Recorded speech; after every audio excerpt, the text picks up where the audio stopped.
Good morning, everyone. My name is Daniel, and I'm the Vegan Nazarite. Today, we're going to be doing our first live Torah reading. Now, you might want to ask, why the Torah? Why does this Vegan Nazarite guy want to go on YouTube and spread the Torah? Shouldn't be spreading the gospel? Well, let's see what Yeshua says about the gospel itself. And for that, we're going to start in the New Testament in Luke 4, let's start with 4:14. And I'm reading here from the King James. Obviously, there's no Jewish version of the New Testament. So I'm going to be reading from the King James, Luke 4:14. And this is set up, basically, Yeshua is starting his ministry. He goes into the wilderness for 40 days and 40 nights, basically duplicates the same fast as many of the prophets did before him. The Torah does mention Moses, that he neither ate nor drank for 40 days when he was up on Mount Sinai or Mount Horeb, as it's called in the Torah. So this is the first thing that Jesus does when he comes back from the desert. Luke 4:14. And Jesus returned in the power of the Spirit unto Galilee, and he there went out a fame of him throughout all the region round about. And he taught in their synagogues, being glorified of all. And I just want to add a little bit of emphasis on verse 15. Yeshua taught in the synagogues. So he didn't teach in a church. He didn't teach in any of the other forms of other kinds of buildings for worship. It says in the King James that he taught in the synagogue. And then he came to Nazareth, where he had been brought up. And as his custom was, he went into the synagogue on the Sabbath day and stood up to read. And there was delivered unto him the book of the prophet Isaiah. And when he had opened the book, he found the place where it was written, The Spirit of the Lord is upon me, because he has anointed me to preach the gospel to the poor. He had sent me to heal the brokenhearted, to teach deliverance to the captives, and to recover sight to the blind, set at liberty them that are bruised, to preach the acceptable day of the Lord.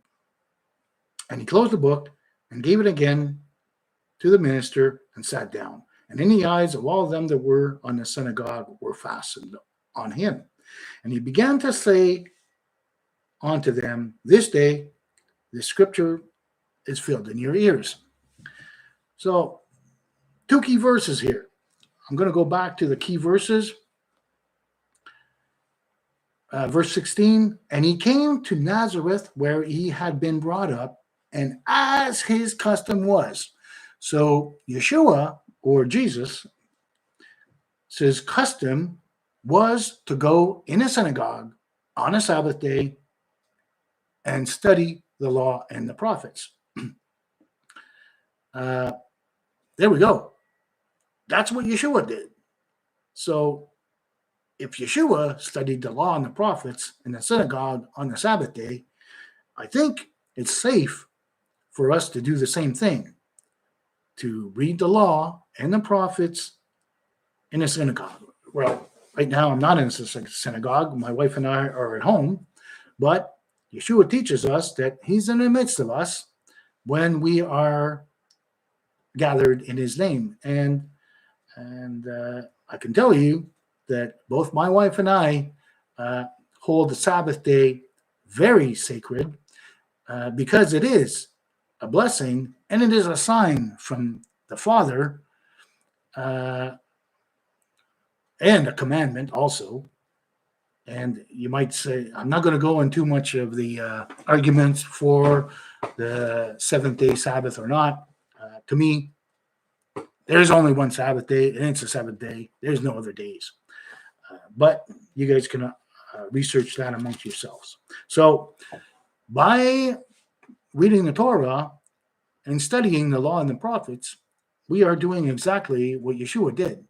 And if you do consider Yeshua the Messiah, and the Torah tells us that we are to listen to every words of the Messiah, else be cut off from Israel, well, there we have it. Yeshua's custom was to study the law and the prophets on every Sabbath day. So I started with the New Testament first. And if that's not good enough for you, maybe you're more into Deuteronomy 12:32, which says that we're not to add or remove from the law. Well, then let's go to the Torah 26. Actually, let's start. Let's start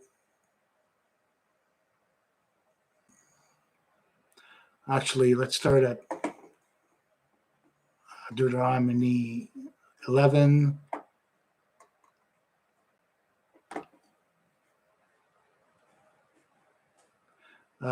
Deuteronomy 11:16. Take heed to yourselves that your heart be not deceived, and you turn aside and serve other gods and go worshiping them. And the Lord's wrath be kindled against you, and he shut up the heavens, that there be no rain, and that the land yield not her fruit, lest you perish quickly from off the land which the Lord giveth you.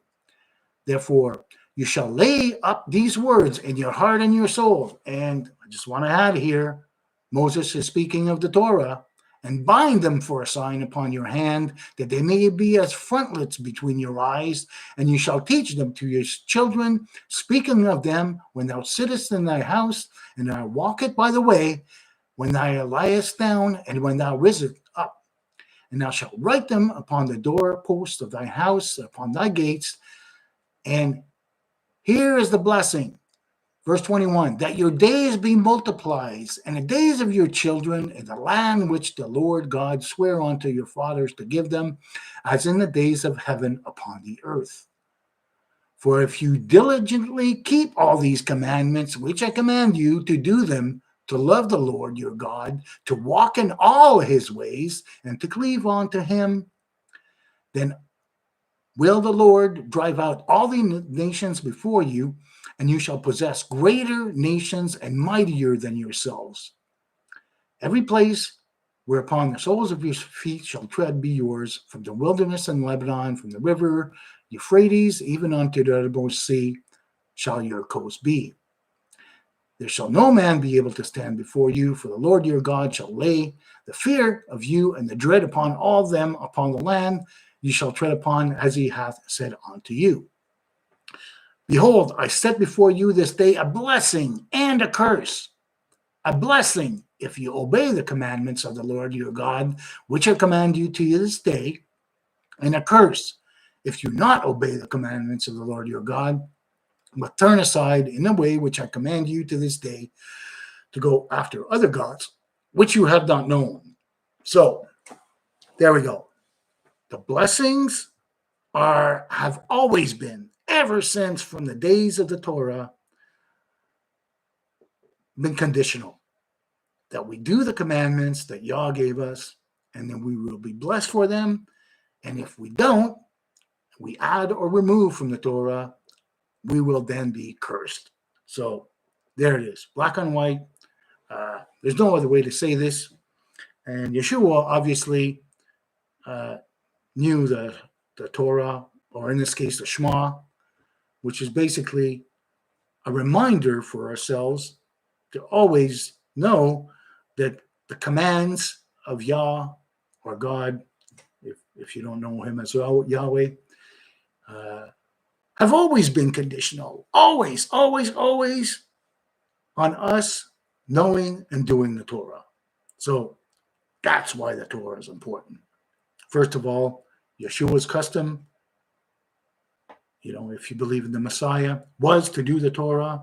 And secondly, the Torah itself tells us that we are blessed from God for honoring his commands, and we are cursed if we follow the ways of the nations. So if that's not enough for you, I don't know what is.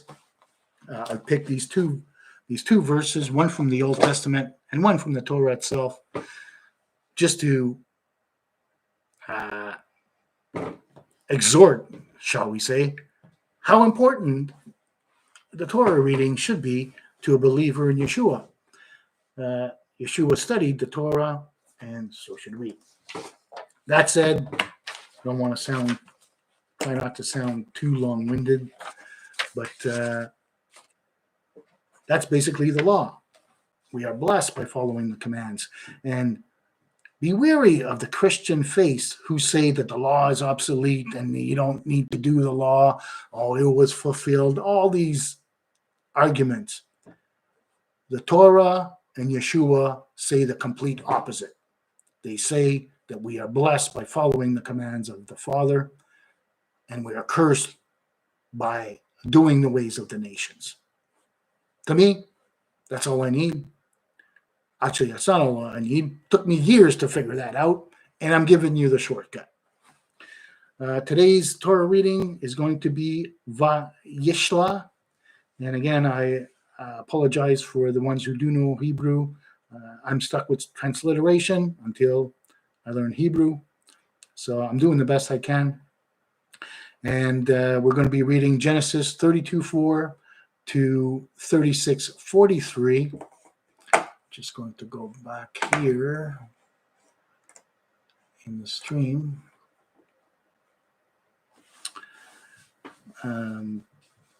So that you're not stuck on the same screen. Va-yishlah. Jacob sent messengers ahead of his brother Esau in the land of Seir in the country of Edom, and instructed them as follows. Thus shall you say, to my lord Esau, thus says your servant Jacob, I stayed with Laban and remained until now. I have acquired cattle, ashes, sheep, and male and female slaves, and I send this message to my lord in the hope of gaining your favor. The messengers returned to Jacob, saying, we came to your brother Esau. He himself is coming to meet you, and there are 400 men with him. Jacob was greatly frightened, and in his anxiety, he divided the people with him and the flocks and herds and camels onto two camps, thinking, if Esau comes to one camp and attacks it, the other camp may yet escape. Then Jacob said, O God of my father Abraham and the God of my father Isaac, O Lord, who said to me, return to your native land, and I will deal bountifully with you. I am unworthy of all the kindness that you have steadfastly shown your servant. With my staff alone, I crossed this Jordan, and I have now become two camps. Deliver me, I pray, from the hand of my brother, from the hand of Esau, else I fear he may come and strike me down, mothers and children alike. Yet you have said, I will deal bountifully with you and make your offspring of the sand of the sea, which are too numerous to count. After spending the night there, he selected from what was at hand these presents for his brother Esau. 200 she-goats and 200 he-goats, 200 ewes and 20 rams, 30 milch camels with their colts, 40 cows and 10 bulls, 10 she-asses and 10 he-asses. He put down in the charge of his servant, drove by drove, as he told his servants, go on ahead and keep a distance between droves.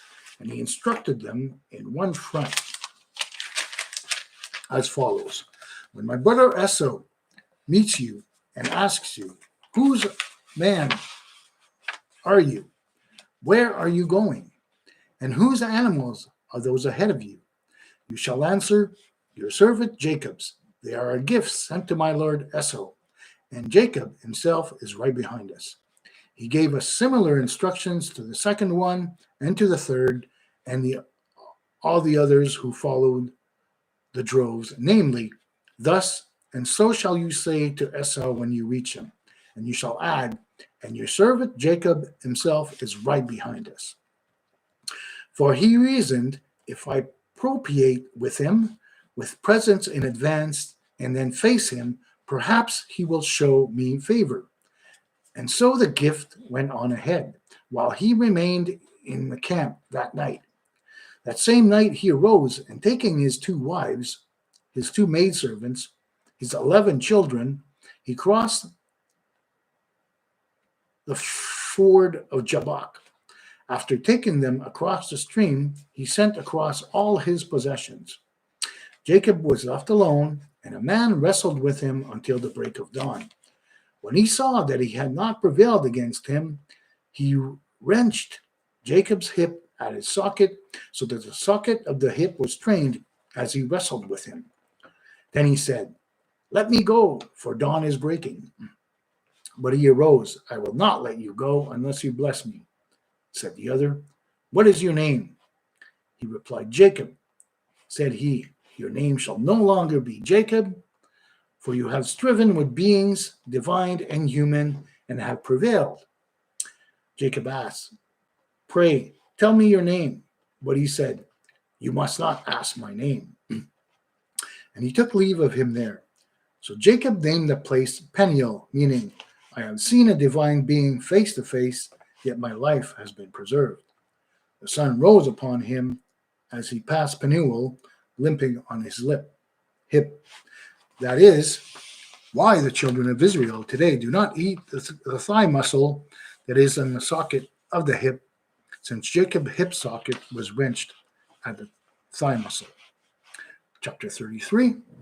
Looking up, Jacob saw Esau coming, accompanied by 400 men. He divided the children among Leah, Rachel, and the 2 maids, putting the maids and their children first, Leah and her children next, and Rachel and Joseph last. He himself went on ahead and bowed low to the ground 7 times until he was near his brother. Esau ran to greet him. He embraced him, and falling on his neck, he kissed him and wept. Looking about, he saw the women and children. "Who," he asked, "are these with you?" He answered, "The children whom God has favored your servant." Then the maids with their children came forward and bowed low. Next, Leah with her children came forward and bowed low. And that last, Joseph and Rachel came forward and bowed low. And he asked, "What do you mean by all this company which I have met?" He answered, "To gain my Lord's favor."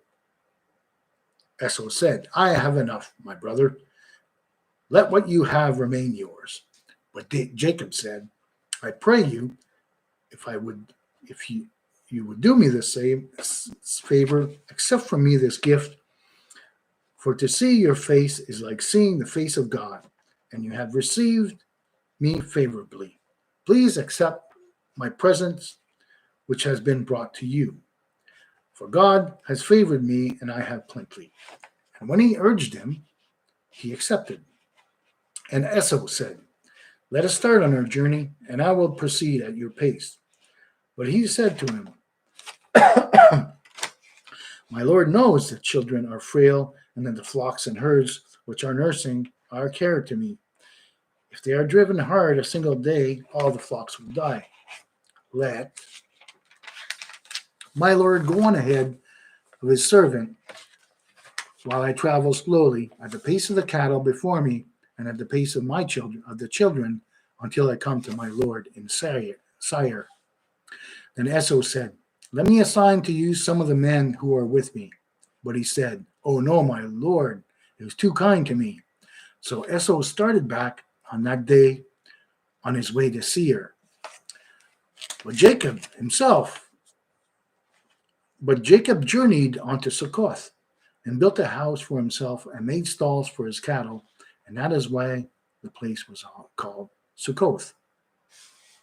Jacob arrived safe in the city of Shechem, which is the land of Canaan, having come from Padan Aram, and he encamped before the city.